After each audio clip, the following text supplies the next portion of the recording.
Assalamualaikum warahmatullahi wabarakatuh. Selamat datang Bapak Anies Baswedan bersama rombongan di Kampus Merah Universitas Hasanuddin. Apa kabar semua mahasiswa? Baik semua ya. Baik. Pada hari ini kita kedatangan tamu penting, tokoh nasional Bapak Anies Baswedan. Akan kita ajak diskusi, berdialog.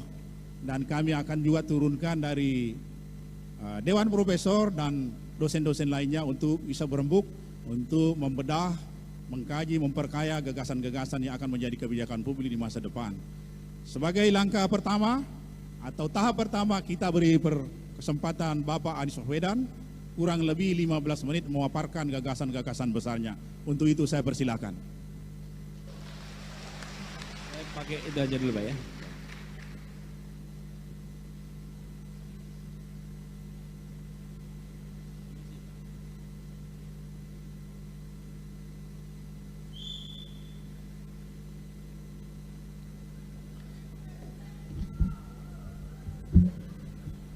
Siulannya mantap juga tadi. Yang saya hormati Bapak Rektor Universitas Hasanuddin, Bapak Profesor Dr. Jamaluddin Jompah. Beri tepuk tangan untuk Pak Rektor kita. Yang saya hormati Ketua Majelis Wali Amanat Profesor Dr. Andi Alimuddin, Ketua Senat Akademik, boleh tepuk tangan tuh Pak. Ketua Senat Akademik Profesor Dr. Gigi Bahrudin Talib, Ketua Dewan Profesor Profesor Dr. Andi Pangerang Muntah SH MH, para wakil rektor yang hadir bersama kita di sini, kemudian juga para Dewan dosen, para bapak-bapak guru besar panelis yang hadir bersama di sini, Pak Moderator, dan yang saya banggakan seluruh mahasiswa UNHAS yang hadir bersama pada malam hari ini, sore hari ini. Izinkan saya juga menyapa yang datang bersama-sama kami. Pertama saya datang bersama istri saya. Ini pertama kali ngajak ke kampus bersama istri ini. Ferry ini. Dan saya ajak dua anak biar lihat kampus dia. Mana dua anak saya itu? Mikael mana? Mikael berdiri, Mikael. Nah, ini Mikael sama Ismail ada di situ. Mana Ismail? Ini masih SMP biar lihat suasana kampus dia. Kami datang di sini didampingi oleh Wakil Ketua Partai Nasdem, Bapak Ahmad Ali. Boleh Pak Ahmad Ali berdiri. Ini juga putra Sulawesi dari Morowali dan seluruh jajaran Partai Nasdem yang saya hormati. Hadir juga dari Jakarta Pak Said Didu yang sering muncul di televisi.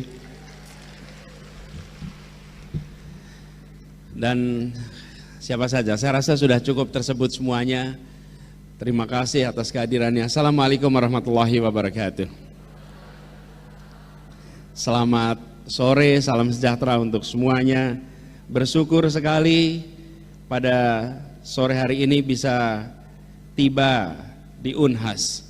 Kali terakhir tiba di UNHAS juga agak panjang. Tadi ngobrol dengan Pak Rektor, ketika dihitung waktunya, terakhir berbicara persis di ruangan ini tahun 2010 pada waktu itu. Sudah 13 tahun, karena ketika bertugas sebagai Mendikbud, di era kami Mendikbud tidak mengurusi dikti ristek di luar, jadi praktis tidak pernah berinteraksi langsung dengan kampus. Dan alhamdulillah senang sekali kembali ke UNHAS yang makin hari makin hijau, terasa sebagai hijaunya Makassar. Nah, saya dapat tugas di sini untuk berbicara. Tapi sebelum saya bicara lebih jauh, saya ingin memberikan gambaran Bapak sekalian, mengapa kami memandang pertukaran gagasan, pertukaran ide itu penting. Karena dalam perjalanan kepemimpinan, baik itu di kampus, baik itu di birokrasi, kami menyimpulkan bahwa leadership is a learning journey. Kepemimpinan adalah sebuah perjalanan pembelajaran. Dan selama menjalani tugas, pada saat itu kita ketemu dengan berbagai macam urusan, di mana setiap kita berbicara dengan urusan apapun, di situ ada pembelajaran. Kami bertugas di Jakarta, ketika diskusi dengan Dinas Pertamanan dan Hutan Kota, mendadak kita belajar banyak tentang bagaimana sebuah kota dibuat menjadi kota yang hijau, yang nyaman. Ketika berbicara dengan air, mendadak kita belajar tentang bagaimana pengelolaan air agar menjadi sumber yang sehat dan tidak menimbulkan bencana. Setiap exposure itu adalah proses pembelajaran. Karena itu ketika sekarang mendapat tugas menjadi calon presiden, ditugaskan oleh Partai Nasdem, kemudian PKS, kemudian sekarang PKB, saya pun memandang ini sebagai learning journey. Karena itu kalau ada undangan ke kampus, maka saya katakan bismillah, saya siap, karena ini adalah kesempatan untuk saling belajar, saling bertukar pikiran. Saling bertukar pikiran, di sini kesempatan. Dan seperti dikatakan Pak Rektor tadi, sudah saatnya kampus kembali memainkan peran terdepan di dalam menyediakan gagasan-gagasan untuk dijalankan oleh negara. Sudah saatnya. Dan sudah saatnya pula kampus mengungkapkan pikiran ketika terjadi hal-hal yang menyimpang di luar sana. Karena kampuslah yang bisa menjadi tempat menjaga arah dari perjalanan Republik ini. Bapak Ibu sekalian, ada beberapa yang ingin saya sampaikan sebagai gagasan awal untuk kita bahas nanti sama-sama. Jadi kalau dibuatkan urutan, kira-kira kita ingin nanti gagasannya tentang mewujudkan satu ekonomi yang lebih maju, yang lebih adil. Kira-kira garis besarnya begitu. Tapi sebelum itu ada prinsip yang saya rasa menarik untuk kita pegang sama-sama di sini. Ini arahnya ke mana? Ke situ ya.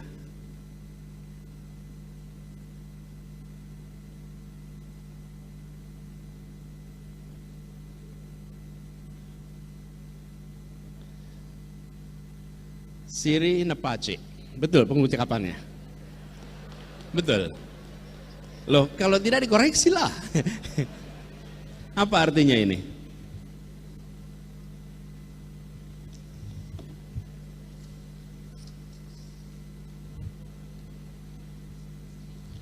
Artinya di masyarakat kita pegang makna kehormatan itu dijunjung tinggi. Dan saya rasa kehormatan bangsa Indonesia harus dijaga, dijunjung tinggi, tidak menjadi inferior di hadapan bangsa-bangsa yang lain, dan tidak nomor 2 di bangsa-bangsa yang lain. Dan harus berani, sebagaimana para pelaut Bugis Makassar dulu berani untuk menghadapi tantangan ke depan. Slide berikutnya coba. Bapak sekalian, saya menggunakan ini untuk memberikan ilustrasi perjalanan bangsa kita.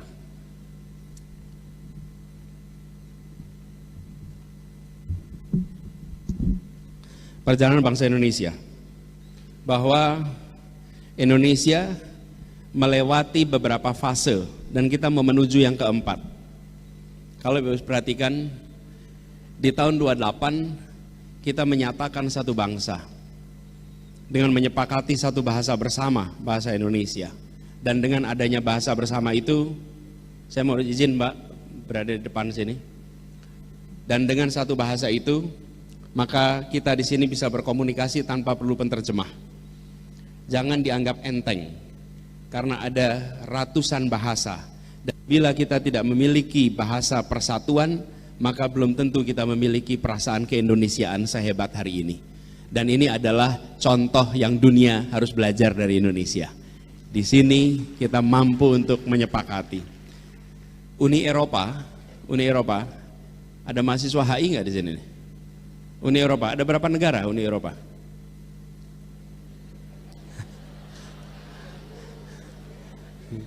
Ngacung dulu begitu ditanya, aduh gitu.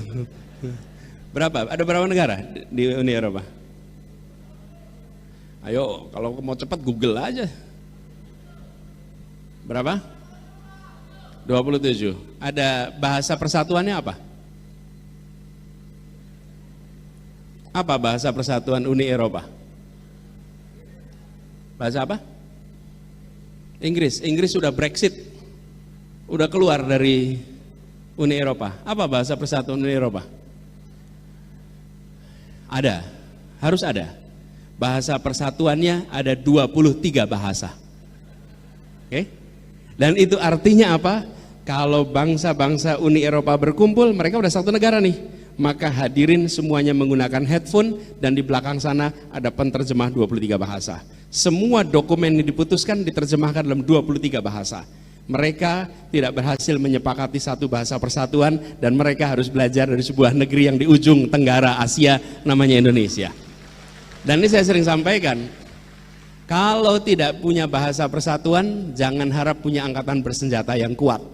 Karena tidak mungkin komandan pasukan pakai penterjemah, tidak mungkin. Dan konferensi pertemuan kita merasa satu.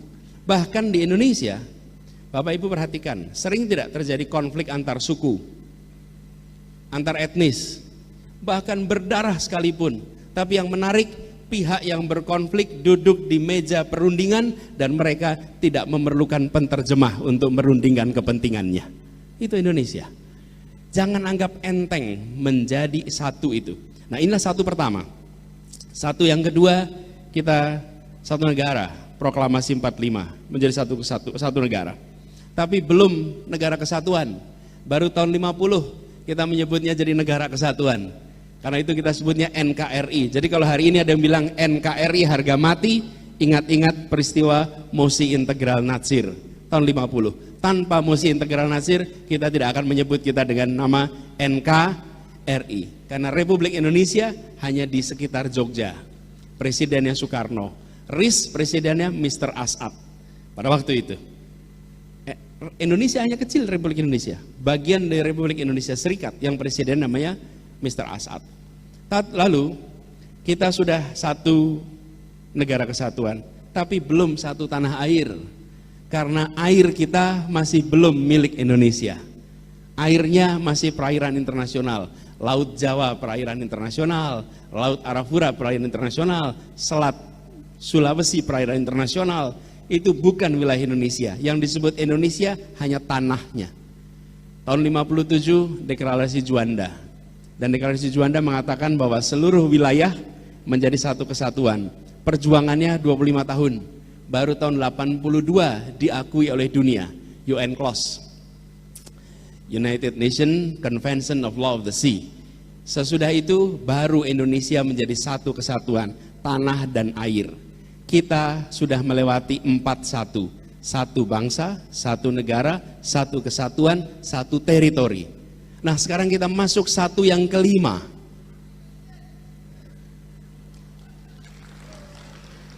Pelan-pelan, pelan-pelan. Belum sampai sana. Satu yang kelima apa? Inilah yang ingin kita dorong sama-sama. Satu yang kelima. Satu Indonesia, satu perekonomian. Ini fase berikutnya. Di mana warga Indonesia di mana saja tinggalnya, perekonomiannya tersambungkan. Ada satu keutuhan perekonomian. Ini PR kita ke depan, bahwa Indonesia ini satu perekonomian di mana kebutuhan-kebutuhan dasar kita bisa didapatkan dengan harga yang setara. Kalau sama itu tidak mungkin. Dalam ekonomi tidak ada harga sama. Dalam ekonomi adanya setara. Hari ini kita masih menemukan bahwa harga kebutuhan pokok, harga komoditas pokok untuk pembangunan antara di kota besar dan kawasan timur Indonesia selisih harganya luar biasa besar. Anda perhatikan, mulai dari semen, besi, kebutuhan pembangunan, selisih harganya besar. Air minum saja selisihnya besar. Selama kita masih belum memiliki kesetaraan harga, maka kita belum bisa menyebut dirinya sebagai satu ekonomi. Indonesia ke depan tidak cukup dipertahankan dengan pernyataan satu nusa, satu bangsa, satu bahasa persatuan harus dipertahankan dengan satu kesejahteraan untuk seluruh rakyat Indonesia. Itu sebabnya kita menginginkan agenda besar kami ke depan mengintegrasikan perekonomian Indonesia. Dan pengintegrasian ini memasukkan unsur mobilitas, memasukkan unsur pendidikan, memasukkan unsur kesehatan, sehingga hal-hal yang menjadi kebutuhan dasar bagi seluruh rakyat dimanapun berada itu terpenuhi. PR ini bukan PR yang ringan, dan kita berharap dengan pendekatan ini maka kebutuhan pokok setiap keluarga terpenuhi. Keluarga bahkan bisa menabung dan harapannya bisa merencanakan masa depan juga dengan baik. Dan ini artinya, Bapak sekalian, kita mengarahkan untuk sehat, terdidik. Human capital is the key. Saya kalau bicara ini di kampus dengan bapak-bapak, ibu semuanya seperti berkhotbah pada orang yang beriman. Iya, karena semua orang kampus pasti percaya ini. Orang kampus percaya bahwa kesehatan dan pendidikan adalah kunci untuk meningkatkan kualitas manusia Indonesia. Dan saya istilahkan kualitas manusia, bukan kualitas sumber daya manusia. Saya mengusulkan jangan digunakan istilah sumber daya manusia untuk pembangunan manusia. Kenapa? Jangan pandang manusia sebagai faktor produksi, manusia sebagai aset terbesar Indonesia dan bukan semata-mata faktor produksi untuk kegiatan di pasar. Begitu diistilahkan sebagai sumber daya, maka dia ekuivalen. Sumber daya dalam perekonomian ada sumber daya orang, ada sumber daya kapital, ada sumber daya tanah, ada sumber daya teknologi. Itu semua sumber daya di dalam sebuah faktor produksi. Manusia menjadi salah satu sumber daya. Nanti akhirnya pendidikan diarahkan sekedar untuk persiapan kerja. Dan ujungnya mereka yang berilmu hanya mencoba menjajakan ilmunya kepada pembeli yang mau menjual dengan harga yang termahal. Ini yang digeser nih. Jadi orientasinya apa? Kesehatan, pendidikan. Kesehatan, pendidikan kunci. Dan hari ini perhatian kepada itu, mohon maaf, tidak terlalu besar. Kita tidak memandang sehat dan terdidik sebagai faktor utama. Kami melihat anggaran negara untuk kesehatan dan pendidikan tidak boleh lagi dipandang sebagai biaya. Kesehatan dan pendidikan, alokasi anggarannya harus dipandang sebagai investasi. Investasi. Begitu dia dipandang sebagai investasi, maka kita akan menghitungnya berapa yang akan kembali di kemudian hari. Tapi kalau kita menganggap ini sebagai biaya, maka kita akan selalu berbicara tentang bagaimana membuat ini lebih efisien dan seringkali bagaimana dikurangi. Dan ujungnya alokasi untuk pendidikan dicoba diratakan sana sini, yang penting 20% terpenuhi, walaupun kenyataannya tidak mengubah kondisi pendidikan dan kesehatan di masyarakat. Ini harus diubah. Lalu kedua adalah persoalan hukum. Kita semua menyadari bahwa sebuah negeri ini akan maju bila aktivitas perekonomian, aktivitas sosial, aktivitas budaya itu semua ditopang dengan adanya kepastian hukum, rule of law. Hari ini Bapak sekalian, kalau kita lihat banyak sekali praktek di dalam pemerintahan yang tidak mengedepankan good governance. Harus dibereskan. Ujungnya kita kenal dengan istilah korupsi. Yang kedua, dunia usaha. Banyak dunia usaha yang berkiprah di Indonesia dari internasional, mereka memilih tidak menandatangani kontraknya di Jakarta. Mereka memilih menandatangani kontraknya di Singapura. Kenapa? Supaya ketika ada persoalan hukum, maka tidak menggunakan sistem hukum Indonesia, tapi menggunakan sistem hukum Singapura dan menggunakan pengadilan Singapura. Kenapa? Karena mereka tidak percaya bahwa di sini akan bisa mendapatkan keadilan yang sesungguhnya. Saya sempat bilang, sampai kapanpun kita, indikasi sederhananya, bila investor internasional masih belum mau tanda tangan di Jakarta, maka rule of law kita belum dipercaya. Kalau mau dipercaya, maka semua sudah berani tanda tangan di Indonesia. Dan PR-nya kita perbaiki sistem yang kita miliki sekarang. Kita harus belajar dari kampus, rute-rute yang harus kita lakukan. Kemudian di dalam fase ini juga kami melihat urgensinya untuk menyetarakan peluang usaha di berbagai wilayah.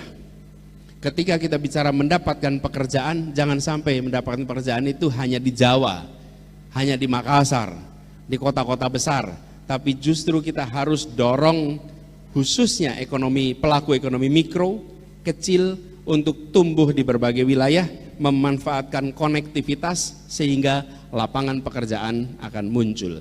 Bapak Ibu sekalian, kalau disederhanakan, warganya sehat terdidik dalam situasi hukum yang setara dan mendapatkan lapangan pekerjaan. Ini jangka pendek yang kita bayangkan perlu segera dilakukan. Nah, dalam konteks inilah kami berharap nantinya seperti Bapak-bapak, Ibu yang berada di Universitas Hasanuddin yang banyak mendalami bidang kemaritiman, kita berharap sekali bisa mendapatkan gagasan-gagasan yang bisa diadopsi untuk menjadi strategi nasional agar ini bisa terintegrasi di seluruh Indonesia. Nah, berikutnya Bapak sekalian, saya ingin cerita sedikit. Ini contoh Sulawesi yang kita semua tahu sebagai surganya kakao dunia. Kalau kita lihat di dalam data, ada negara Pantai Gading dan Ghana, produsen biji kakao nomor 1 dan nomor 2, dan nomor 3-nya adalah Indonesia. Indonesia adalah produsen terbesar. Dan di mana itu? Di Sulawesi Selatan, di Sulawesi Tengah, di Sulawesi Tenggara, di Sulawesi Barat. 75% dari produksi nasional kakao ada di tempat ini. Tetapi 80% dari produknya diekspor ke luar negeri, 20% baru domestik. Dan 85% dari ekspor itu dalam bentuk intermediate, bukan dalam bentuk finished good. Kami memandang ini contoh bagaimana pengintegrasian perekonomian, perluasan lapangan pekerjaan di berbagai wilayah adalah dengan kita melakukan yang biasa disebut dengan istilah reindustrialisasi. Melakukan industrialisasi lagi di tempat yang selama ini terlewatkan. Kita dorong reindustrialisasi. Mengapa ini perlu didorong ke depan? Kita sudah melakukan fase awal industrialisasi mayoritas di Jawa dan beberapa kota besar di Indonesia. Tetapi fase ini kita membutuhkan untuk mendorong industrialisasi di tempat yang lebih luas. Dan kalau kita taruh potret Sulawesi, maka kita akan ketemu dengan potensi kekayaan alam yang luar biasa. Yang ini harus dimanfaatkan dengan kita membangun industrinya dari hulu sampai ke hilir. Dan bila itu bisa dilakukan di berbagai wilayah di seluruh Indonesia, maka kita akan bisa menyaksikan gerakan perekonomian yang merata di berbagai wilayah. Bukan merata karena subsidi dari pusat, tapi merata karena industri-industri bertumbuhan di seluruh wilayah Indonesia. Dan ini membutuhkan dukungan. Dukungannya apa? Dukungannya adalah sistem logistik kita harus diperbaiki. Bapak Ibu sekalian, satu Indonesia mensyaratkan sistem logistik yang negara turun tangan. Ini sebuah ilustrasi saja, ini biaya pengiriman kontainer yang hari ini ada di masyarakat. Kalau boleh saya berikan ilustrasi, kalau dari Surabaya mengirimkan ke Tiongkok itu untuk 40 feet kontainer harganya 7,6 sampai 10 juta rupiah. Kalau mengirimnya dari Surabaya ke Makassar harganya 20 juta rupiah. Oke. Peta Indonesia berubah ketika jarak antar wilayah yang asalnya kilometer diubah jadi ongkos kirim. Oke. Bentuk Indonesia langsung berubah. Kacau bentuknya. Kenapa? Karena dari Jakarta ke Makassar pendek sekali karena ongkos kirimnya kecil, tapi dari Makassar sampai ke Luwu misalnya, dari Makassar sampai ke pegunungan di Majene misalnya, itu akan ketemu harga yang sangat tinggi. Dan kalau itu harga sebagai pengganti jarak, maka bentuk Indonesia tidak seperti yang kita bayangkan saat ini. Kita harus mengembalikan agar Indonesia itu satu dengan cara negara hadir mengkoreksi sistem logistik agar kegiatan usaha bisa berjalan dengan baik di seluruh wilayah Indonesia. Ini adalah potret hari ini. Ini potret hari ini. Ini tidak boleh diteruskan. Kalau kita berbicara satu, dan negara harus hadir. Negara harus hadir, negara harus memberikan alokasi anggaran yang cukup agar kegiatan logistik berjalan sampai skala ekonominya terpenuhi. Ketika economy of scale belum muncul, maka negaralah yang mengeluarkan biayanya. Negara harus hadir di sini, dan negara tidak boleh berhitung untung rugi, karena negara tidak berdagang dengan rakyatnya. Negara itu menjalankan konstitusi, dan konstitusinya mengatakan bahwa kita harus menghadirkan keadilan, itu konstitusinya. Jadi ketika kita berbicara tentang alokasi anggaran terkait sistem logistik, ini akan membuat perasaan kesetaraan di semua tempat. Logistik sistem kita tidak sederhana, tetapi bila tidak dikoreksi, ini akan membuat Indonesia kita sulit untuk merasakan satu Indonesia, satu perekonomian, satu kesejahteraan. Bapak Ibu sekalian saya hormati, saya akan hentikan di sini paparan awalnya, tapi saya berharap Ibu sekalian bisa mendapatkan masukan, komentar, kritik dari semua. Kita ingin ke depan perasaan satu itu terwujud dengan ada satu kesejahteraan, cerminannya satu perekonomian, cerminannya kesetaraan pelayanan kesehatan, kesetaraan pelayanan pendidikan, kesetaraan kesempatan kerja, dan kesetaraan di mata hukum.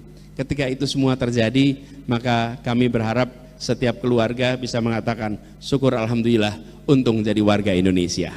Itu harapan kita. Terima kasih, saya akhiri, saya kembalikan Pak Moderator. Assalamualaikum warahmatullahi wabarakatuh.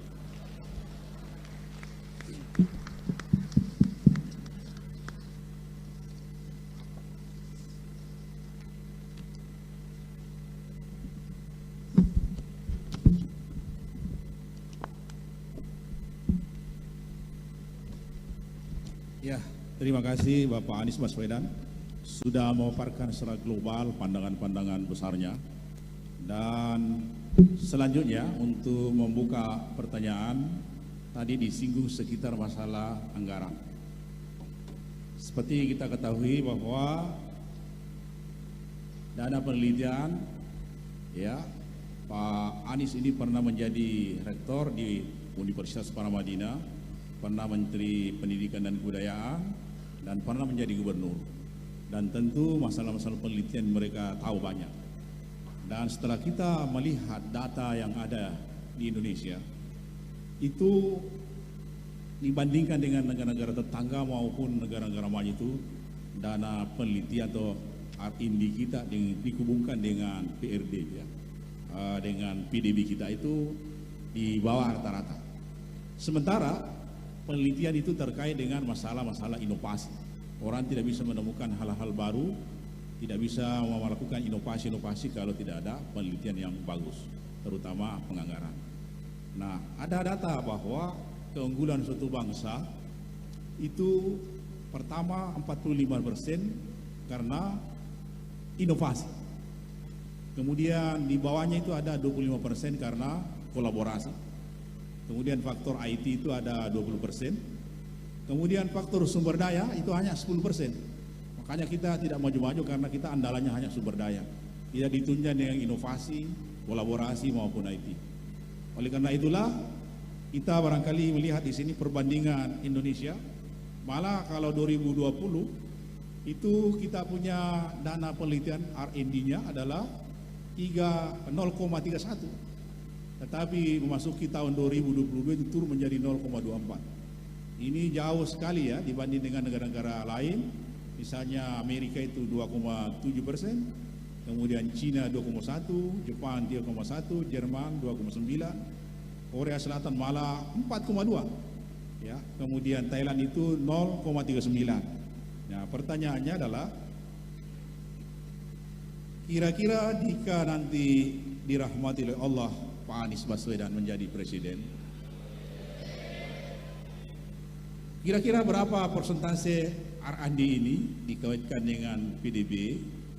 Kira-kira yang sepantasnya untuk Indonesia, dan kalau diukur waktu tahun demi tahun, bagaimana kira-kira kurun waktu dia perlukan sehingga Indonesia ini pendanaan penelitiannya bisa bersaing dengan negara maju? Barangkali itu untuk sebagai pertanyaan pembuka dulu. Silakan Pak Anies untuk memberikan komentar. Setuju Pak, bahwa anggaran penelitian itu memang harus ditingkatkan dan diarahkan penelitian di bidang-bidang yang memiliki dampak jangka pendek dan menengah kepada pembangunan Indonesia. Ini yang harus kita dorong. Penelitian yang memiliki dampak jangka panjang itu bisa dikerjakan menyusul, tapi yang punya jangka pendek dan menengah ini prioritas, sehingga hasilnya bisa langsung dimanfaatkan untuk penyusunan kebijakan, bisa dimanfaatkan oleh dunia usaha untuk bisa menjadi alat-alat baru di dalam melayani masyarakat. Nah, alokasinya kalau kami melihat gradual peningkatannya. Jadi dari tahun ke tahun itu ada peningkatan yang gradual. Bila kita bisa tingkatkan 25-40% saja per tahun, maka dalam waktu 4 tahun maka kita sudah bisa naik 2 kali lipat. Dan itu artinya kapasitas yang ada di kampus juga mengalami peningkatan. Bila kita lompat langsung terlalu tinggi, apa yang terjadi? Belum tentu kapasitas yang tersedia siap untuk merespon. Tapi bila ada peningkatan secara gradual, setelah berjalan 4 tahun saja, kita akan mengalami peningkatan 100%, karena naik 25 hingga 40% per tahun. Kalau bayangan saya peningkatannya gradual dan alokasinya untuk bidang-bidang yang langsung punya manfaat untuk Indonesia. Apa yang dikerjakan Korea? Itu keseriusan investasi di pendidikan, di kesehatan, di riset, dan termasuk Pak di dunia entertainment. Di dunia entertainment itu Korea melakukan investasi di tahun 90-an. Negara hadir membelanjakan teknologi-teknologi baru yang kalau swasta belanja nggak akan efisien. Untuk perfilman, untuk musik, fasilitasnya dari mana? Negara yang belanja, bukan swasta yang belanja. Karena itu mereka punya alat mixer film yang sangat rumit, punya alat mixing musik yang sangat rumit. Dan dengan mereka investasi itu di awal 90-an ini, mereka kemudian baru di tahun 2000-an, 2000 ke atas menyaksikan dampak dari investasi itu. Hari ini entertainment kita isinya Korea di mana-mana, bukan Indonesia, seluruh dunia. Dan itu terjadi karena negara mau investasi awal. Indonesia tidak boleh tidak melakukan itu. Dan rumusnya better late than never. Gitu Pak, makasih. Terima kasih atas jawabannya yang sangat bagus. Sekarang tiba giliran pakar-pakar kita yang sudah disiapkan untuk mengajukan pertanyaan-pertanyaan. Pertama saya beri kesempatan Profesor Hamid Padu, Fakultas Ekonomi. Silakan. Terima kasih Pangeran. Assalamualaikum warahmatullahi wabarakatuh dan selamat sore. Terima kasih Pak Anies Baswedan yang saya hormati. Kalau kita lihat tadi presentasinya, tentu kita berharap bahwa Indonesia satu ekonomi yang lebih adil, sejahtera, tentu pembangunan yang inklusif, tidak timpang dan berkeadilan, dan tentu berkelanjutan pada kesetaraan, kesempatan untuk tidak miskin dan bisa bekerja. Solusinya tentu banyak, berbagai model alternatif kebijakan yang bisa dilakukan untuk Indonesia. Tentu nanti Pak Anies akan menggambarkan kepada kita bagaimana mencapainya. Namun kalau kita lihat bahwa sepanjang trajektori perjalanan bangsa ini 40 tahun penuh dengan ketimpangan dan ketidakadilan. Sampai hari ini pendapatan per kapita yang diukur dengan gross national income per kapita baru $4.500. Itu pun hanya ada 2 daerah yang tinggi, hanya DKI dengan Kaltim. Kaltim karena sumber daya minyaknya, Jakarta karena pusat bisnis. 20 provinsi lainnya berada di tengah-tengah. 4 daerah di Jawa dan Banten malah rendah sekali. NTB, NTT adalah paling terendah. Ini penggambaran bahwa 40 tahun ketimpangan masih berlanjut dalam proses ekonomi. Kita lihat angka lain. Gini rasio 30 tahun tidak bergerak dari sekitar 0,4%. Hari ini 0,38%. Padahal pembangunan dilaksanakan. Kemiskinan yang tentu Pak Anies akan memihak pada itu, hari ini absolutnya masih kurang lebih 30 juta, 9,5%. Itu pun belum termasuk penduduk yang di sekitar garis kemiskinan atau yang rentang miskin. Saya kira termasuk ASN, guru, dan sebagian besar dosen yang ada di sini. Ini ketimpangan antar wilayah masih terus berjalan dan hampir tidak berubah. Dari 20 tahun lalu kita lihat sampai tahun ini, Jawa masih dominan 56% sumbangannya terhadap produksi nasional. Sumatera berkembang sedikit dengan 20%. Sulawesi hanya 4,7%. Indonesia Timur hanya 3,3%. Kalau kita lihat potensi mikronya yang tadi Pak Anies menyebut faktor produksi, total faktor produksi dari sumber daya termasuk orang tadi, sumber daya alam modal sangat rendah, jauh lebih rendah dibanding negara-negara tetangga, bahkan dengan Cina dan Jepang jauh sekali.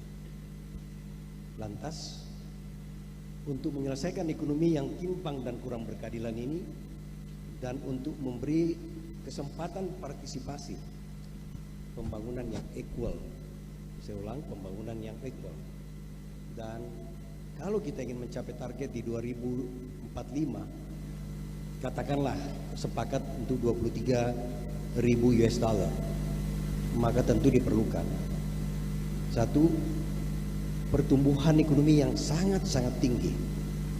Tidak hanya dengan 35 tahun kita bertumbuh hanya rata-rata 5%, 4-5%, hanya pernah di tahun 70-an 6-7%. Selebihnya 5%. Itu pun menjadi sangat mahal. 5% pada tahun 70-an dengan 5% pada era sekarang, cost-nya terlalu mahal dalam pembangunan. Artinya pertumbuhan sesungguhnya turun dalam trajektori selama kurang lebih 30 tahun. Perlu pertumbuhan 6, 8, 9% seperti Tiongkok ketika awal terbuka pada tahun 80, 81, 82. Cuma nanti pertanyaannya, mungkinkah Pak Anies bisa membawa pertumbuhan yang 8-9%? Karena membutuhkan tentu pendongkrak yang cukup besar begitu, secara realistis. 2, dibutuhkan pertumbuhan yang inklusif. Ini gagasan pemikiran Pak Anies, ingin pembangunan yang inklusif, adil, equal. Sehingga kalau inklusif, maka fokusnya adalah people center, manusianya, bukan pada wilayah-wilayah fokus pembangunan seperti sekarang ini. Terbangun Jawa sebagian, terbangun Jawa Timur, tapi lainnya tertinggal. Oleh sebab itu, maka mungkin Pak Anies memiliki model dan cara proses ekonomi yang seperti apa yang bisa melakukan pertumbuhan ekonomi yang tinggi, pertumbuhan ekonomi yang inklusif. Kita sadar bahwa membutuhkan modal yang sangat besar. Resources kita tidak punya. Mungkin generating income atau harus berutang. Jangan-jangan berutang karena tidak ada resources untuk sampai 9-10% pertumbuhan. Untuk membangun serentak Indonesia satu seluruh wilayah, luar biasa kebutuhan resources yang digunakan. Cara apa yang kira-kira Pak Anies jika menjadi pemimpin bangsa ini bisa melakukan ini? Namun tentu tidak tanpa reservasi. Pertanyaannya adalah Kalau idenya ada, gagasannya ada, apa garansi jaminan bahwa hal tersebut bisa dijalankan, diimplementasikan oleh Pak Anies ketika insya Allah menjadi pemimpin? Karena biasanya narasi yang seperti ini adalah narasi pemilu, narasi pilpres. Setiap 5 tahun rakyat menjadi pendengar yang setia dan sabar. Namun ketika pembangunan berjalan, rakyat kebanyakan tidak ikut dalam hiruk pikuk pembangunan. Bahkan pemimpin pemerintahnya berpakaian, berbicara, berpola hidup yang jauh sekali dari rakyatnya. Semoga Pak Anies tentu tidak seperti ini. Terima kasih. Silakan Pak Anies lanjut dijawab. Terima kasih Prof. Hamid. Apa yang beliau sampaikan tadi sangat menarik dan penting sekali. Beliau menunjukkan bagaimana ketimpangan-ketimpangan itu terjadi, dan untuk mengkoreksinya itu memerlukan effort yang besar. Pertanyaannya kemudian soal bisakah Indonesia tumbuh dengan angka yang kalau bisa dibilang itu fantastis, dan di dalam skala dunia pun sedikit negara yang mengalami itu. Saya melihat begini Pak, kalau boleh saya berbagi pandangan, kita lebih baik tumbuh dengan ukuran menengah, bukan ekstra tinggi, tetapi berkualitas, inklusif kalau istilah Bapak tadi, inklusif. Kenapa? Supaya yang merasakan hasil dari pertumbuhan itu lebih banyak. Yang kedua, pertumbuhan ekonomi yang menyerap tenaga kerja. Karena kita tahu kalau pertumbuhan ekonomi dan pertumbuhan penduduk timpang, maka kita nanti akan menemukan masalah di situ. Dan itu artinya kegiatan-kegiatan perekonomian yang menyerap tenaga kerja yang memberikan prioritas. Bagaimana kami memandangnya ini? Kami melihat Pak, perlu menciptakan, kalau gunakan istilah lain, perlu mendorong lebih banyak kota berfungsi sebagai engine of economic growth. Yang tadi Bapak sampaikan di Jawa 56%, dan dari Jawa 56% itu 18% di Jakarta. 18% di Jakarta. Jakarta itu bisa dibilang 4 kali perekonomian seluruh Sulawesi. Dan konsumsi listrik di Jakarta itu lebih banyak daripada seluruh konsumsi listrik di Sumatera, apalagi Sulawesi. Ini hanya bisa berubah kalau negara serius menciptakan kota-kota baru sebagai engine of economic growth. Masalahnya Pak, kota itu tidak punya anggaran. Yang punya anggaran kota itu cuma Jakarta. Begitu sampai kota lain tidak punya anggaran. Disinilah letak pentingnya bahwa negara mengalokasikan anggaran yang cukup untuk mentransformasi kota-kota itu menjadi engine of economic growth. Bukan hanya kota Nusantara satu di Kalimantan Timur, tapi lebih dari 14 kota di seluruh Indonesia yang harus jadikan engine of economic growth. Kita pemerintah berani komit memberikan kepada satu titik namanya Nusantara, tapi yang membutuhkan alokasi untuk pertumbuhan itu semua kota. Mengapa? Ini akan meningkatkan kualitas. Kota-kota ini yang nanti akan menyerap hasil produksi perekonomian yang ada di kawasan sekitarnya. Contoh paling konkret hari ini adalah Makassar. Makassar ini sebuah kota menjadi kota jasa yang memfasilitasi Sulawesi dan kawasan timur Indonesia. Kita butuh 3 sampai 7 lagi kota di kawasan timur Indonesia yang bisa memerankan seperti Makassar. Jadi kalau menurut hemat kami, Prof. Hamid, lebih baik pertumbuhannya itu medium, tetapi pemerataannya terjadi. Itu menurut hemat kami. Lalu yang kedua, harus ada kemauan untuk mengkoreksi data-data yang kita miliki, Pak. Bapak Prof di ekonomi merasakan betul.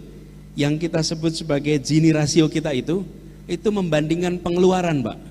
Bukan membandingkan pendapatan. Ya kalau pengeluaran dibandingkan, maka paling kaya sama paling miskin juga gap pengeluarannya kurang lebih sama.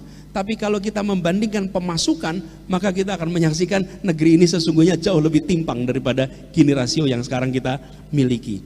Nah, ini tugas ekonom-ekonom nih, untuk menghitung Gini rasio dengan menghitung pemasukan, pendapatan, bukan pengeluaran. Yang kedua, kemiskinan. Data kemiskinan 30 juta ini, data kemiskinan yang sesungguhnya dibandingkan dengan seluruh dunia agak problematik gitu. Betul nggak, Prof? Agak problematik. Kita menaker supaya jumlah yang miskin itu tidak terlalu banyak. Nah, kalau begitu caranya, maka sampai kapanpun kita tidak akan pernah mengentaskan kemiskinan. Ini harus dilakukan revisi, koreksi, sehingga kita berani jujur dengan berapa jumlah kemiskinan yang sesungguhnya ada di Indonesia.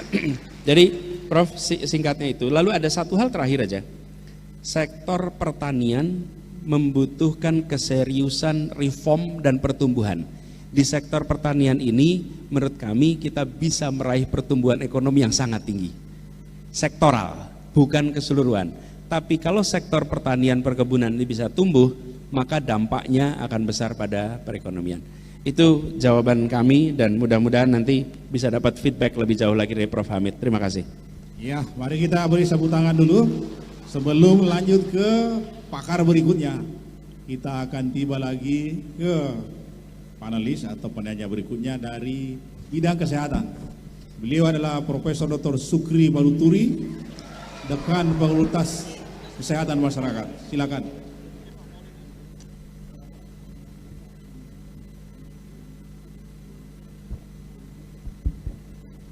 Terima kasih Pak Moderator, terima kasih Pak Anies Baswedan. Dalam konteks ketahanan kesehatan, salah satu tugas besar bangsa Indonesia adalah masalah stunting. Saya ingin memaparkan data bahwa berdasarkan data 2022, kasus stunting di Indonesia sebanyak 21,6%, menurun sekitar 2,8% pada tahun sebelumnya. Namun jika kita bandingkan dengan negara seperti Malaysia yang kurang lebih sekitar 21%, kemudian Thailand 12,3%, bahkan Jepang hanya 5,5%, tentu angka ini sangat tinggi. Stunting tidak hanya dampaknya pada pertumbuhan fisik, kognitif, otak dan sebagainya, tetapi di dalam jangka panjang ini akan memberikan dampak terhadap produktivitas masa depan generasi kita.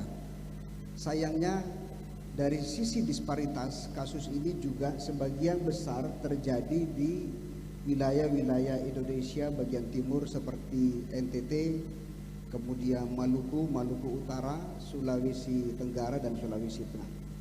Pertanyaan saya adalah, jika Pak Anies menjadi presiden, bagaimana target Bapak menurunkan kasus ini terutama di daerah mengalami kesenjangan, dan bagaimana strategi pencegahan dan penanggulangannya? Itu yang pertama. Yang kedua adalah kondisi kesehatan di Indonesia berdasarkan angka kematian ibu tercatat 189 per 100.000 kelahiran, dan angka ini jauh dari target yaitu 115 per 100.000.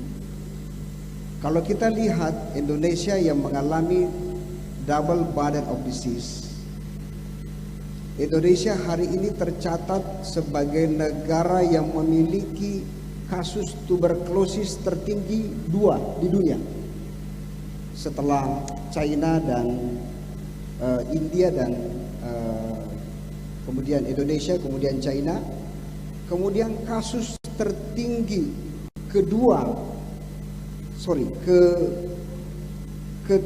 ketiga di dunia mengenai kusta setelah India dan Brazil. Di satu sisi Indonesia juga mengalami beban seperti penyakit-penyakit tidak menular yang dicatat sebagai stroke, kemudian jantung, kemudian diabetes, yang dianggap sebagai penyakit yang paling mematikan. Pertanyaan saya adalah, bagaimana langkah strategi pencegahan yang dapat dilakukan menurut pandangan Pak Anies Baswedan ketika terpilih menjadi presiden. Terima kasih. Waalaikumsalam warahmatullahi wabarakatuh. Silakan. Ya, terima kasih Prof. Sukri. Tadi simptom-simptom sini, Pak. Stunting, angka kematian ibu melahirkan, TB, bahkan kusta dan penyakit-penyakit lainnya. Ini adalah masalah-masalah yang sebetulnya preventable. Ini agak berbeda dengan COVID kan kira-kira. Ini adalah problem kesehatan masyarakat yang preventable. Perlu ada, ini bicara solusi ya, bicara solusi, perlu ada perhatian dari kepemimpinan nasional dan kepemimpinan di tiap wilayah terkait isu ini. Para bupati, wali kota, dan gubernur itu di dalam setting otonomi daerah, mereka yang bertanggung jawab pada urusan pelayanan kesehatan. Tetapi kita menemukan kenyataan di lapangan. Daerah yang pelayanan kesehatannya baik itu bila wali kotanya peduli urusan kesehatan, bila bupatinya peduli. Tapi bila bupatinya tidak peduli, itu akan terbengkalai. Nah, kami melihat, Pak, dari nasional, saya menjadi kepala daerah ini, belum pernah Pak dikumpulkan, diberitahu Pak Gubernur target untuk pencegahan penyakit A, B, C, D, F, G, nggak pernah Pak. Terus diberikan guideline nasional, ini adalah yang untuk dikerjakan 1, 2, 3, 4 untuk tiap kepala daerah. Dan bila kepala daerah tidak melaksanakan, maka DAU-nya bisa ditahan, DAK-nya bisa ditahan. Kenapa? Karena dia harus melaksanakan program. Itu kenapa pernah. Jadi saya melihat satu kepemimpinan manajemen ini. Bagaimana target-target kesehatan masyarakat dari kepemimpinan nasional diteruskan kepada kepemimpinan daerah, dan kepemimpinan daerah diminta bertanggung jawab karena kewenangannya sudah diberikan, anggarannya sudah diberikan. Ini satu. Yang kedua, praktek di lapangannya menurut saya harus mengoptimalkan peran ibu-ibu PKK. Itu garda terdepan kita yang terlewatkan selama ini. Dasawisma, satu ibu mengelola 10-20 keluarga. Mereka yang paling cepat mendeteksi ketika sebuah keluarga di komunitas punya masalah. Dan program seperti Posyandu, Posbindu itu diaktifkan lewat jalur PKK. Kalau selama ini Posbindu, Posyandu diaktifkannya lewat dinas kesehatan dan PKK-nya lewat dinas yang lain. Tidak bisa, harus diintegrasikan sebagai satu kesatuan karena mereka yang paling depan. Sehingga problem-problem tadi itu preventable. Lalu alokasi anggaran yang cukup untuk segala macam suplemen pembantu dari mulai ibu hamil sampai dengan lansia yang terkait pencegahan penyakit-penyakit seperti tadi. Jadi kami melihat Prof. Sukri, satu di tingkat manajemen itu penting, yang kedua aktor, aktifkan aktor yang berada di paling depan di masyarakat yaitu PKK, dan PKK punya segala macam strategi, tapi PKK ini bertahun-tahun dilewatkan oleh para kepala daerah. Ini yang berjaga di depan. Yang ketiga, alokasi anggaran yang cukup, berikan indikator, maka insya Allah itu bisa mencegah problem-problem yang tadi disampaikan. Terima kasih. Terima kasih. Kita sapu tangan. Ini dapat surat cinta Pak Anies nanti ke bandara 16.20. Jadi ya 2-3 menit untuk setiap panelis. Kita minta 1 menit satu pembicara. Tapi sebelum dilanjutkan, saya minta satu mahasiswa dulu untuk bisa bertanya. Silakan sebelah sana. Silakan. Ya, ya.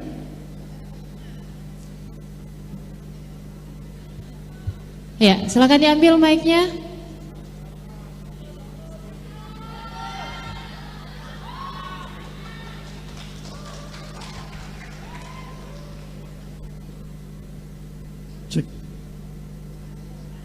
Baik, sebelumnya terima kasih atas kesempatan yang telah diberikan. Perkenalkan, nama saya Ahmad Fauzan dari Fakultas Farmasi Universitas Hasanuddin.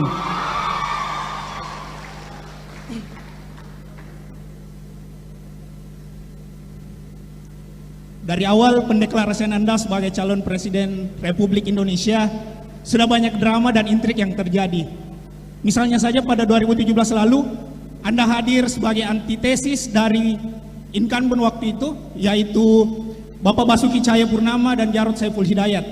sama seperti yang terjadi sekarang, Anda dianggap mampu menjadi antitesis dari calon yang akan hadir yang didukung oleh incumbent. Pertanyaan saya yang pertama, Pak, sebagai antitesa, perubahan dan rencana apa yang Anda tawarkan untuk negara dan bangsa ke depannya, selain dari apa yang Anda kemukakan tadi? Kemudian yang kedua, tempo hari saya melihat Anda menekankan dan berpendapat mengenai keadilan sosial. Apa sebenarnya yang Anda coba tawarkan dengan kalimat tersebut? Dan mengapa tidak menekankan pada kemanusiaan yang adil dan beradab? Kemudian yang ketiga, sektor kehutanan. Sektor kehutanan yang dulunya merupakan penyumbang devisa negara yang terbesar kedua setelah migas, dari tahun ke tahun mengalami degradasi dan deforestasi. Pertanyaan saya, apakah ada solusi konkret dari Anda mengenai masalah kehutanan ini, selain reboisasi, revitalisasi, dan penghijauan yang saat ini bisa dilihat kurang berdampak signifikan? Kemudian yang keempat,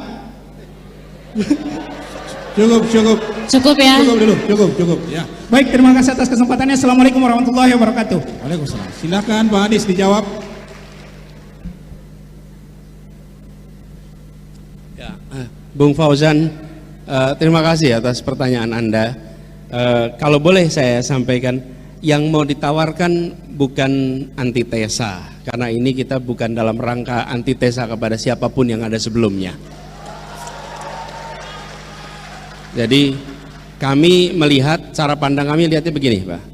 Indonesia merdeka tahun 45, tujuan dari kemerdekaan itu adalah menjadikan adil dan makmur. Tiap 5 tahun sekali kita berhenti menengok. Kalau di dalam pengembaraan, Bapak Ibu sekalian, teman-teman kalau pernah ikut pencinta alam, dalam perjalanan menuju sebuah titik, setiap 1 jam berhenti, buka kompas, melakukan kalibrasi, apakah rute jalannya masih benar atau harus dikoreksi. Tiap 1 jam kita berhenti. Perjalanan bangsa tiap 5 tahun kita berhenti menengok. Jadi yang kami sampaikan adalah bukan menjawab apa yang kemarin dikerjakan, tapi menjawab, memastikan bahwa kita ke depan bisa meraih adil dan makmur seperti yang dilakukan. Dan ketika dikerjakan, ada yang sifatnya sintesa, ada yang sifatnya antitesa. Tapi itu kesimpulan pengamat. Bagi kita arahnya tetap ke depan. Itu ya. Kemudian kenapa fokusnya pada keadilan sosial? Begini sebenarnya. Tujuan kita merdeka pertama kali adalah untuk menghadirkan keadilan sosial. Itu tujuan pertamanya. Kenapa? Karena ketika kita di bawah kolonial nggak adil. Pemerintahnya Belanda, yang kaya negeri Belanda. Di sini juga di bawah mereka, tapi yang di sini nggak makmur, negeri Belandanya makmur. Nah kemudian kita memilih untuk menggulung kolonialisme itu, dan tugas kita menggelar kesejahteraan dan keadilan. Jadi tujuan ultimate-nya itu. Baru kemudian pembukaan Undang-Undang Dasar 45 itu diwujudkan dalam bentuk 5 sila. Tapi kalau kita baca pembukaan itu, ujungnya kalimat yang terpenting, bahwa itu semua dikerjakan untuk sebuah janji, menghadirkan keadilan sosial bagi seluruh rakyat Indonesia. Itulah tujuan pertama dan utama. Itu ya kira-kira konteksnya mengapa keadilan sosial itu penting. Nah, kita semua yang sudah dididik ini dapat ilmu dari mana-mana. Saya dapat kesempatan untuk melanjutkan sekolah master, doktor di Amerika. Di sana ketemu dengan berbagai ideologi, termasuk ideologi ekonomi, termasuk ideologi sosiologi, termasuk ideologi politik. Nah, kecenderungannya ketika kita kembali ke Indonesia, kita menerapkan ideologi-ideologi itu di negeri ini. Menurut saya harusnya dibalik. Sudah saatnya kita merujuk kepada apa yang dirancang oleh para pendiri Republik sebagai ideologi kita, yang kita biasa sebut ideologi Pancasila itu. Wujudnya adalah kebijakan-kebijakan mencerminkan itu. Jangan kebijakan mencerminkan ilmu yang kita pelajari. Contohnya Pak, kita yang pada belajar sosiologi di Amerika, pulang ke sini bawa konsep minoritas mayoritas Pak. Indonesia tidak pernah punya konsep minoritas mayoritas. Pendiri Republik dalam perdebatan di BPUPKI tidak ada istilah minoritas mayoritas. Mereka menggunakan istilah golongan. Apa bedanya? Golongan tidak mengatakan ukuran, minoritas mengatakan ukuran, mayoritas mengatakan ukuran, golongan tidak katakan ukuran. Jadi kalau kita mengatakan Indonesia terdiri dari berbagai golongan, maka di situ tidak ada implikasi ukuran. Tapi kalau kita mengatakan Indonesia terdiri dari minoritas dan mayoritas, maka di situ ada implikasi ukuran. Republik ini didirikan bukan untuk minoritas, bukan untuk mayoritas, tapi untuk seluruh rakyat Indonesia, golongannya apapun juga. Kira-kira ini mindset. Jadi kenapa saya katakan ini? Supaya kita kembali kepada perintah kesepakatan dari para pendiri negara yang di situ ada ideologinya. Dan kita-kita yang di kampus, yang diekspos dengan ilmu macam-macam, itu harus kembali kepada arah ideologi pendiri bangsa kita. Deforestasi yang sudah luar biasa terjadi, kita harus lakukan reforestasi, tapi ini harus dilakukan dengan memperhitungkan kompensasi employment, kompensasi source of economic growth, sehingga kawasan yang semula dieksploitasi ketika dilakukan penghijauan kembali, maka perekonomian di tempat itu ada kompensasinya. Itu kira-kira. Makasih. Ya, terima kasih. Saya kembali ke panelis dan waktunya ya kurang lebih 1 menit saja karena waktu sangat sempit. Saya ke sebelah sisi kanan, khusus khas UNHAS, yaitu Benua Maritim Indonesia. Silakan Rijal Idrus PhD untuk memberikan pertanyaan singkat saja. Silakan.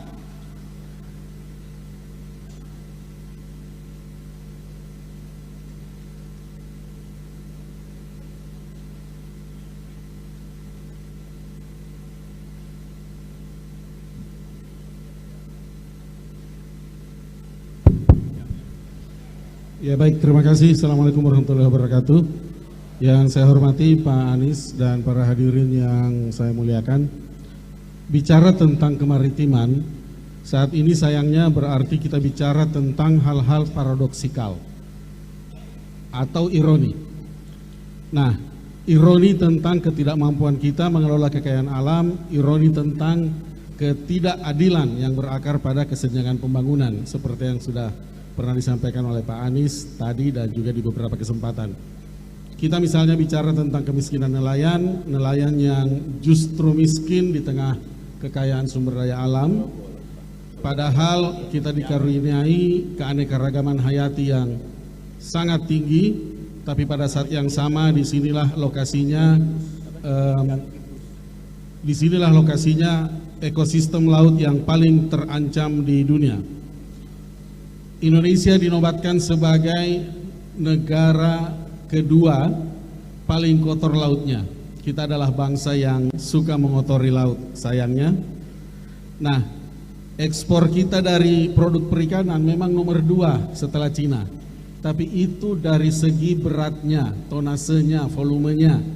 Ketika ditanyakan berapa rupiah, kita justru terlempar dari top 10. Kita bahkan kalah dari Vietnam maupun Thailand. 7 presiden yang pernah memimpin Indonesia memiliki mimpi untuk mewujudkan Indonesia sebagai negara maritim. Sayangnya sampai sekarang belum ada yang berhasil. Nanti kita lihat apakah presiden ke-8 mampu mewujudkannya. Dengan sadar UNHAS memilih benua maritim Indonesia, nanti ada bukunya bisa diserahkan ke Pak Anies, sebagai landasan visi, sebagai bentuk komitmen kita di UNHAS membangun sumber daya maritim Indonesia yang memang sebagian besarnya ada di wilayah KTI. Terakhir, salah satu masalah kunci memang adalah terletak pada politik anggaran. Dari 34 kementerian yang ada di dalam pemerintahan sekarang, itu ada 2 kementerian yang mendapat mandat khusus mengurus laut. Tapi kalau kita lihat politik anggarannya, kita ulik anggarannya dalam APBN 2023 misalnya, Kementerian Kelautan dan Perikanan itu hanya mendapatkan 6-7 triliun. Sementara Kemenko Maritim dan Investasi itu kurang dari 1 triliun. Totalnya itu hanya sekitar 8 triliun dari jumlah APBN yang 3.000 triliun. Saya hitung itu 0,27%. Dengan postur anggaran seperti ini, bagaimana kita berharap mau mengurus wilayah kedaulatan yang 70% itu? Pertanyaan saya, ya kalau misalnya nanti Tuhan menentukan, insya Allah, apa yang Pak Anies bisa lakukan untuk mengadres persoalan-persoalan itu, membalik paradoks tersebut, berbekal dengan apa yang dikurani Tuhan kepada kita, kepada bangsa ini, dan membalik semua paradoks-paradoks yang saya sampaikan tadi. Terima kasih.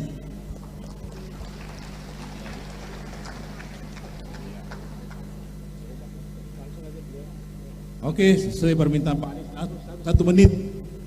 Saya? Ya, silakan. Baik, terima kasih. Assalamualaikum warahmatullahi wabarakatuh. Pak Dr. Anies Baswedan yang sangat saya hormati, selamat datang di Universitas Hasanuddin. Saya ingin berbicara kepada Bapak sebagai bakal calon presiden berkenaan tentang hukum dan penegakan hukum. Yang pertama, Pak, dirasakan oleh masyarakat kita dewasa ini bahwa penegakan hukum itu bersifat diskriminatif. Itulah sebabnya di dalam masyarakat ada sering yang dikemukakan bahwa penegakan hukum itu tajam ke bawah tapi tumpul ke atas. Dan kadang-kadang juga di masyarakat mengenal istilah tebang pilih, ya. Tapi sebenarnya kalau menurut saya bukan tebang pilih, tapi dia pilih-pilih dulu, baru yang mana dia mau tebang, dia tebang. Berikut selanjutnya, ya, selanjutnya tidak proporsional. Kenapa saya katakan bahwa penegakan hukum terkadang tidak proporsional?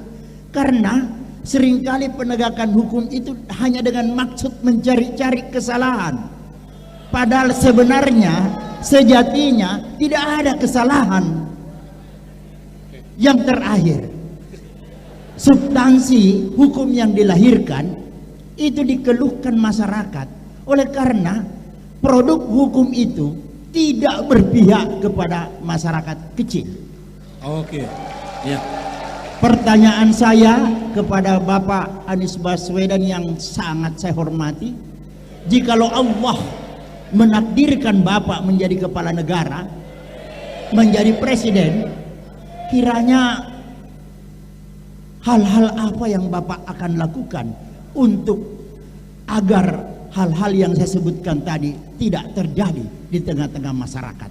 Karena hal itu akan sangat mengganggu dan menimbulkan ketidakpercayaan kepada pemerintah, hukum, dan masyarakat. Demikian, terima kasih Pak Anies. Ya. Semoga kita bisa bertemu pada kesempatan yang lain. Selanjutnya, saya ke kiri dulu, Profesor Sukri Tamad, dekat di situ. 1 menit.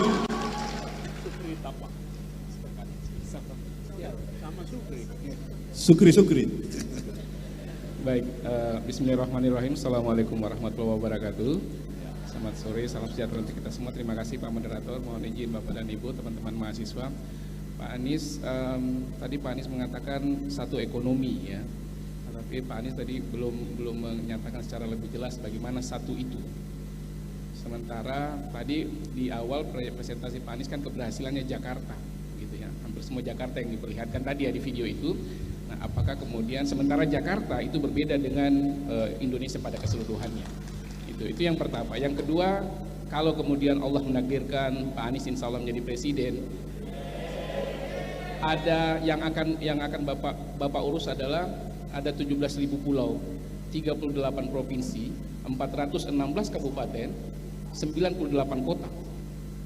Ini akan diurus dengan masing-masing permasalahannya. Nanti ini yang mau disatukan, tadi Pak Anies kan itu yang mau disatukan aspek ekonominya. Meskipun tadi kata kuncinya Pak Anies kan mengatakan bahwa tidak sama, tetapi setara. begitu. Nah, ini yang sebenarnya menjadi permasalahan karena kan kemudian selama ini kita punya kebijakan otonomi daerah, di mana kemudian kita berharap daerah berkembang berdasarkan kondisi objektifnya, tapi sampai sejauh ini kita masih lihat disparitas yang terlalu jauh.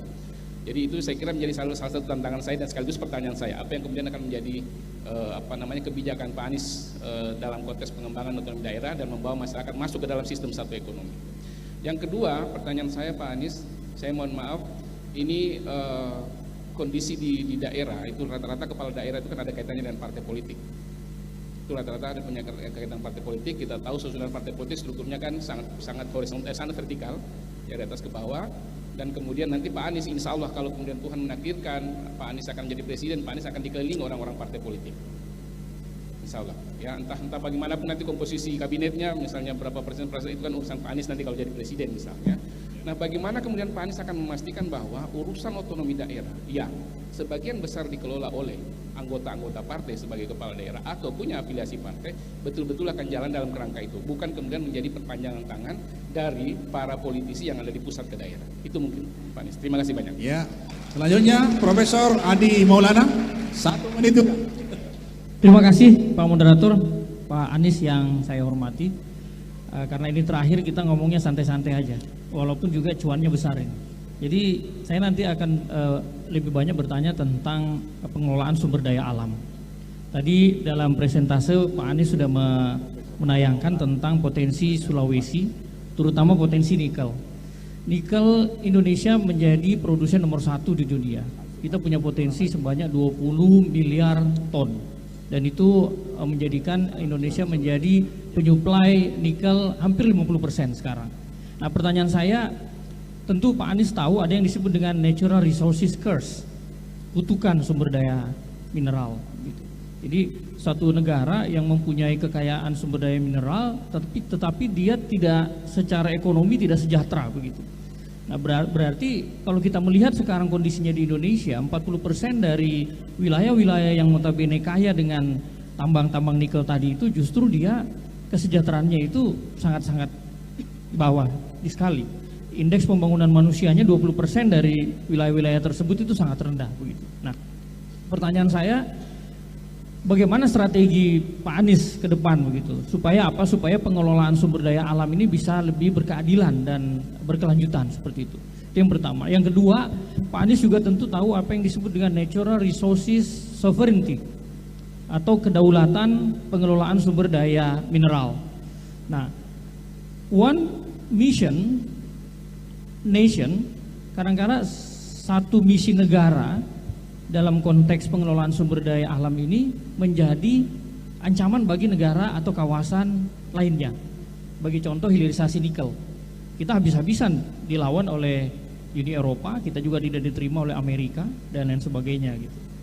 Nah, tentu ini sebagai insya Allah pimpinan nanti ini harus punya sikap yang jelas seperti itu. Nah, barangkali mungkin Pak Anies ya sebagai calon pemimpin bangsa ke depan, ya kenapa? Karena sumber daya alam kita ini besar sekali.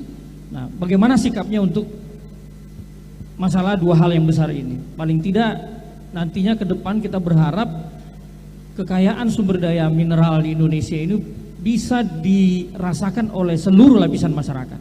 Seperti itu, Pak Anies. Terima kasih. Terima kasih. Kita minta satu mahasiswa dari perempuan. Silakan, silakan. Ya. Silakan, silakan. Terakhir ya.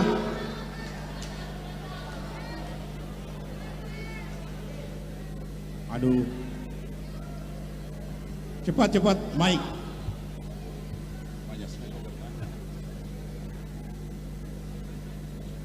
Tes 1. Oh iya. Sudah poin ya. Baik, selamat siang Pak. Terima kasih atas kesempatannya. Pertanyaan saya cukup terkait ketenagakerjaan karena Pak Anies sudah menunjukkan niatan untuk menghadirkan perluasan kesempatan kerja dengan misalnya akses permodalan lebih ke sektor informal dan reindustrialisasi. Namun kalau kita kaitkan dengan program akselerasi pendidikan, Pak, itu artinya dalam beberapa tahun ke depan akan lebih banyak lulusan sarjana kemudian. Namun kita lihat data dari BPS sendiri yang paling terakhir dari Februari lalu tahun 2022 adalah pelan-pelan dulu. Pelan-pelan. Oh iya. Akhirnya terbukti bahwa dari seluruh total pengangguran terbuka yang mencari pekerjaan itu 5% adalah lulusan sarjana dan hampir 5% dan 4,6% itu adalah lulusan diploma. Jadi pertanyaan saya Pak, sekiranya bagaimana visi Bapak untuk meningkatkan inklusivitas penyerapan tenaga kerja ini di tengah ragamnya skill set yang akan dimiliki generasi muda, terutama yang bakal semakin meningkat juga ke depannya. Jujur saya Pak, karena saya mahasiswa sastra Perancis. Mbak, begini, maaf, di depan suaranya bergaung. Jadi bergaung. Jadi Anda bicaranya agak pelan sedikit speednya dikurangi, slow down. Ya, langsung to the point dan pelan-pelan. Ya. Tapi pelan-pelan, karena suaranya bergaung. Baik Pak. Oke, kalau gitu to the point saja. Kira-kira bagaimana visi Bapak untuk meningkatkan inklusivitas penyerapan tenaga kerja di tengah ragamnya skill set yang dimiliki oleh generasi muda kita, yang pastinya akan semakin berkembang lagi dengan program akselerasi pendidikan. Namanya siapa? Nama? Saya Rike Pak, dari program studi sastra Prancis. Rike Pak. Oh, dari sastra Prancis ya? Nama? Rike. Nike? Rike.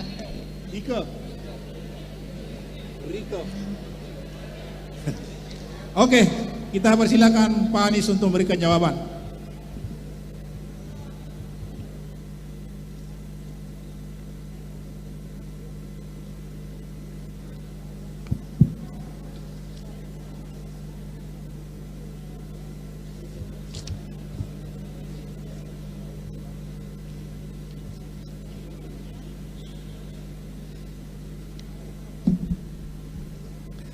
Terima kasih Pak. Pertama Prof. Rizal Idrus soal kemaritiman. Prof, kalau boleh saya reflektif sedikit Prof. Benar sekali yang Prof sampaikan bahwa banyak agenda yang disampaikan dalam kampanye mendapat perhatian banyak, itu ketika sampai kepada fase pemerintahan itu hilang di jalan. Bukan hanya kemaritiman Pak. Kemaritiman itu salah satu, tapi banyak yang hilang di jalan. Jadi saya mencoba mencari tahu apa yang sesungguhnya terjadi. Jadi begini Pak, ketika gagasan pembaharuan itu dibawa oleh seorang yang terpilih melalui proses politik, dia masuk ke dalam struktur birokrasi yang datangnya sendirian, Prof. Seorang presiden terpilih, seorang gubernur terpilih, seorang wali kota terpilih, lewat proses pemilu, dia masuk di kantor itu sendirian. Dia membawa janji ketemu dengan birokrasi yang sudah menjalankan hal yang dari tahun ke tahun cuman diubah sedikit-sedikit. Oke? Termasuk anggaran. Bawa anggaran, dibawa ke Kementerian Keuangan, dibawa ke Kementerian dan Badan Teknis. Di situ mereka mengatur anggaran itu dengan melihat tahun lalu. Begitu. Apa yang menjadi janji ketika kampanye itu hilang di tengah proses teknokrasi. Hilang di tengah proses, termasuk soal kemaritiman, tapi juga soal-soal lain, banyak. Karena itulah kemarin ketika kami bertugas di Jakarta Pak, kami belajar proses itu, kami membentuk sebuah delivery unit. Delivery unit ini namanya TGUPP. Apa tugasnya? Semua janji kampanye itu diturunkan di dalam program teknis yang lalu dimasukkan ke tiap sedinas-dinas yang ada, sehingga dia muncul dalam anggaran di Bapeda, dia muncul dalam anggaran di dinas teknis. Oke?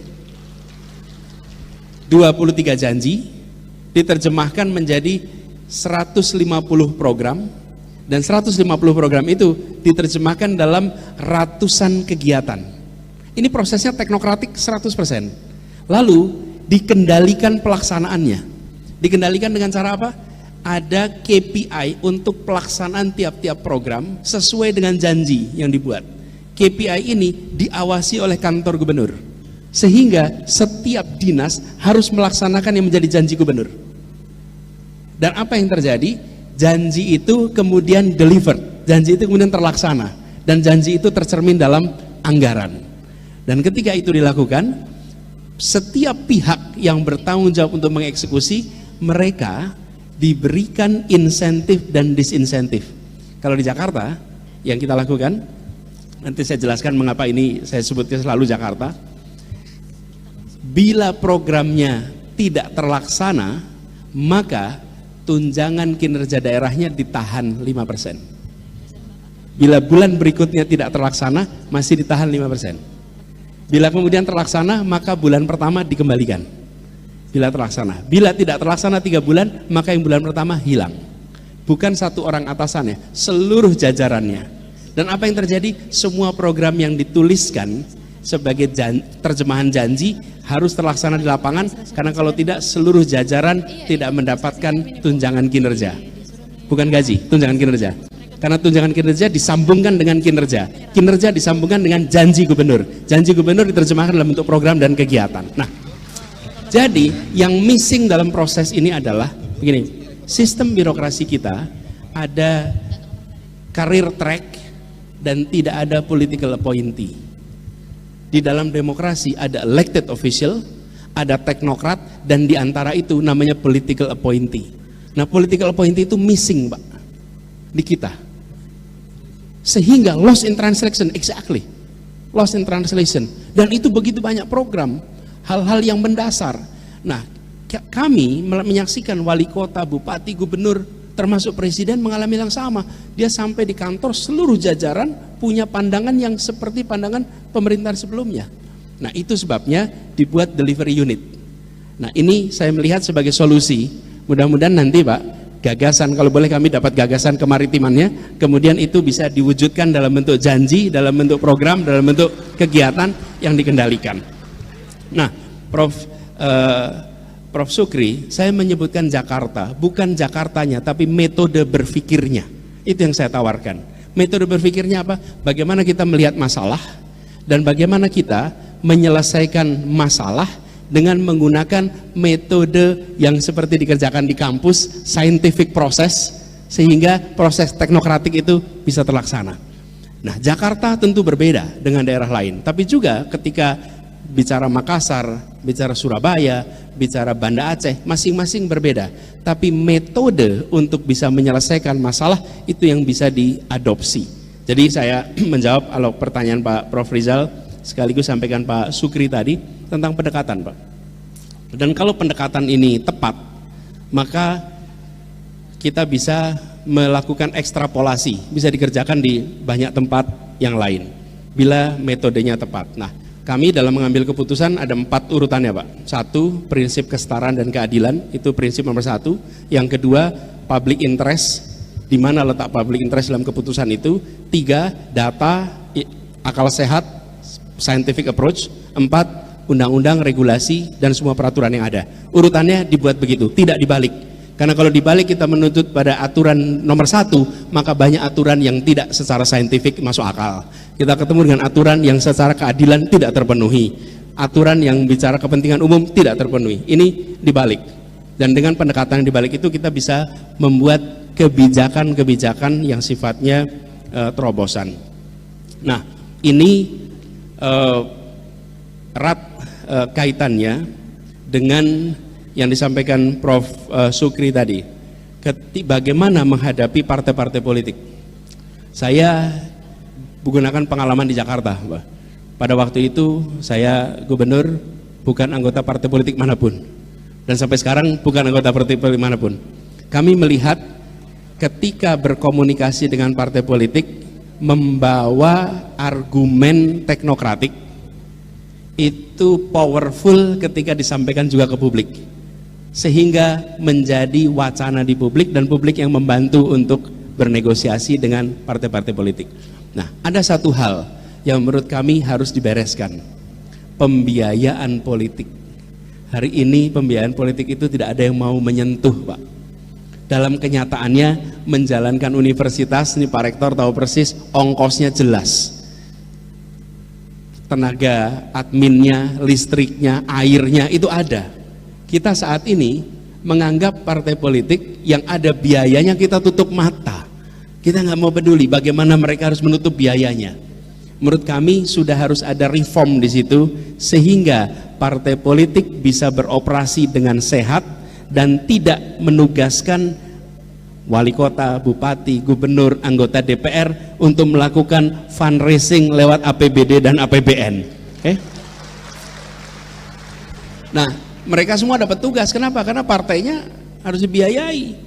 Nah, sementara kita rame-rame tutup mata, seakan-akan partai nggak perlu biaya.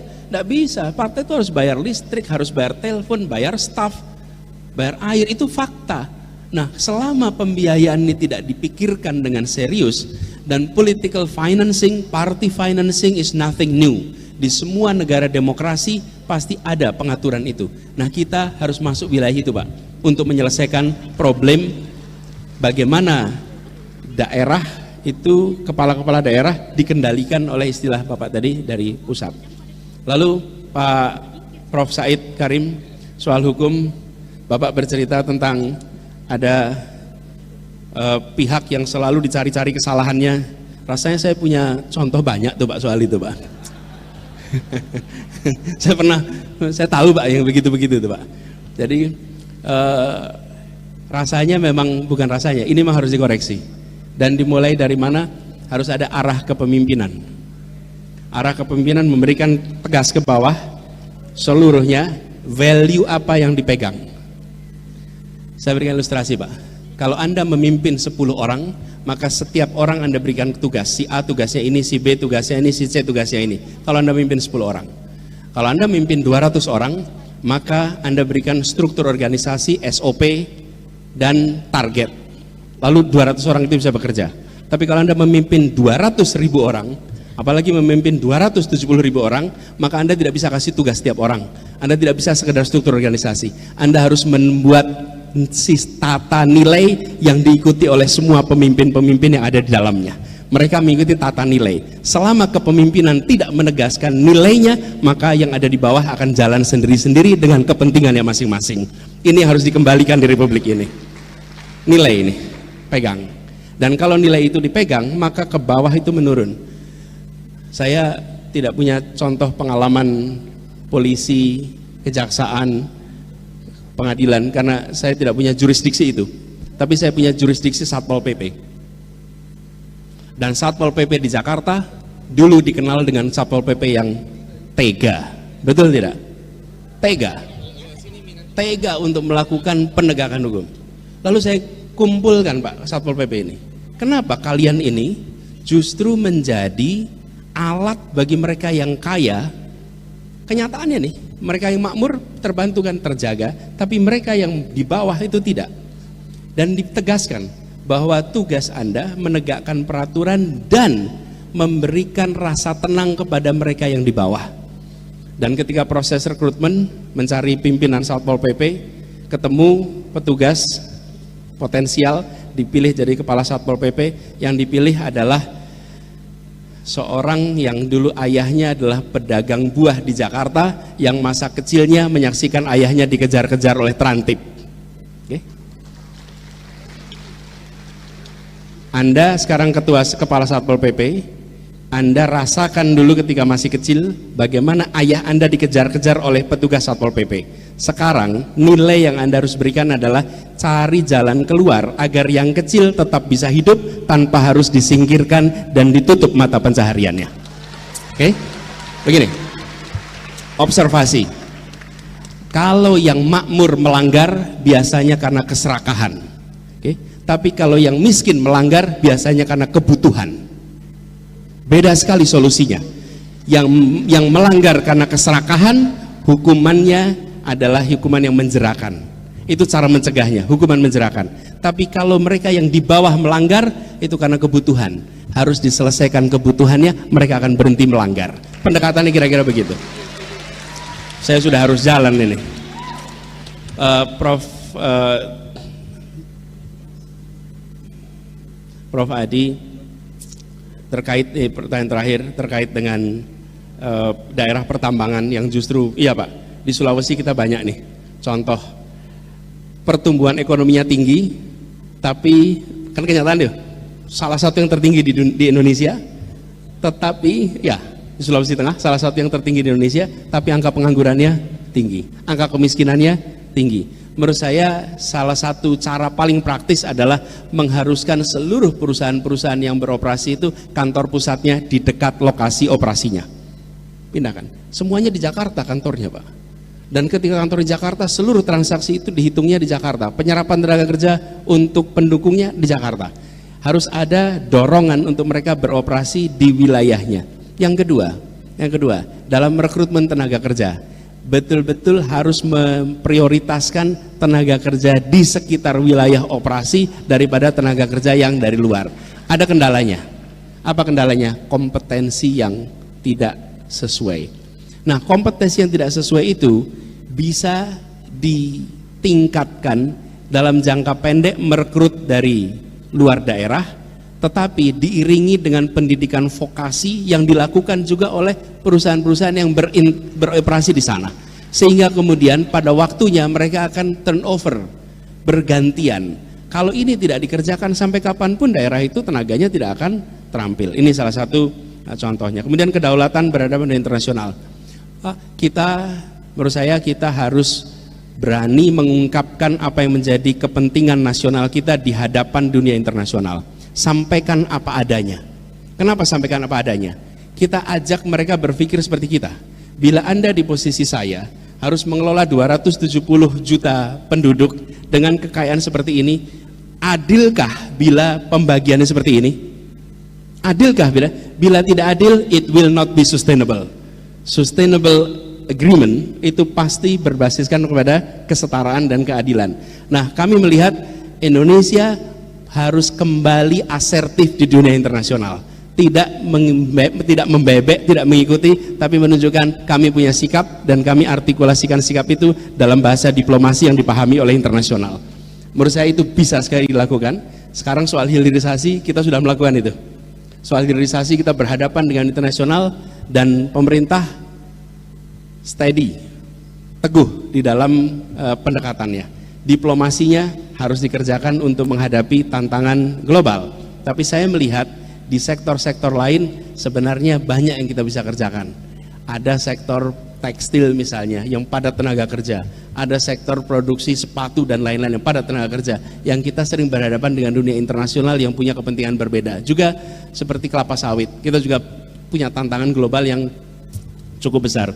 Tapi saya melihat diplomasi kita harus bisa membela kepentingan domestik di hadapan dunia internasional, dan saya yakin internasional akan memaklumi bila argumen yang disampaikan masuk akal dan berkeadilan. Bapak sekalian, waktunya sudah habis. Terima kasih atas. Oh, sebentar, yang terakhir tadi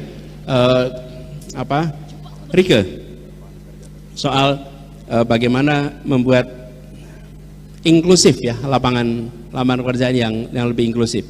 Kami melihat pelaku ekonomi mikro itu yang harus didorong, karena yang mikro ini akan memiliki variasi yang banyak, dari mulai sektor kuliner sampai dengan industri yang skalanya mikro dan paling cepat menyerap tenaga kerja. Ini juga praktek pembelajaran yang paling cepat bagi anak-anak muda yang sudah baru selesai sekolah, baru selesai kuliah untuk masuk ke dunia usaha. Begitu jawaban saya. Terima kasih. Baiklah, kita akhirnya tiba pada ujung. Dari segi gagasan penampilan usia, Bapak Anies Baswedan memenuhi syarat untuk menjadi Presiden Republik Indonesia. Untuk itu, terima kasih banyak atas kedatangan Pak Anies dengan tim yang sudah berbagi dengan UNAS. Semoga masukan-masukan dari para profesor tadi bisa lebih menyempurnakan, mendewasakan atau menyempurnakan atau mengkomplitkan gagasan-gagasan besarnya Pak Anies. Dan kepada para hadirin, terima kasih banyak juga atas tertib, lancar dan aman acara kita pada hari ini. Wabillahi taufiq wal hidayah. Assalamualaikum warahmatullahi wabarakatuh.